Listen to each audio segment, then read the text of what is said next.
Mark watched as the last student handed in their test and left the room. He felt comfortable that his test had went well. He had noticed a few students struggling, but the majority had seemed to get through the material. The mixed format had taken him a long time to create, but he knew that the work would pay off in a better assessment of their knowledge and what was taught. "Hey, Mark, how did the first test go?"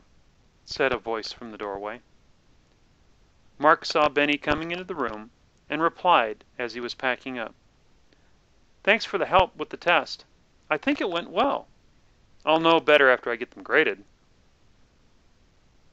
I'm glad I teach big boy stats rather than these baby stats. I only test them a couple of times."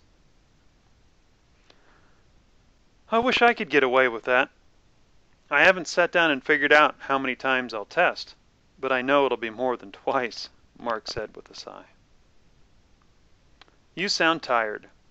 You didn't listen when I said to use those CAN tests, and you spent hours creating a test that no one really cares about.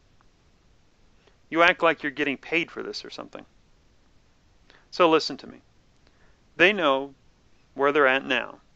Create one of those special tests of yours for a midterm and maybe another for a final and call it good," Benny said with a condescending tone.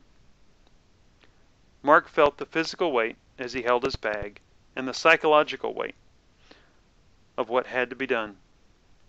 All of his classes had tested this week. "I'm tired. This isn't as much fun as I thought it would be. But I always hated it when profs only gave a couple tests." "They did it to keep their sanity," Benny replied. Mark looked at Benny as he stood in the doorway. He headed out then, following Benny, pondering what he needed to do. In the forum, you'll be reflecting and sharing your thoughts and ideas on how often to assess students in your class or classes.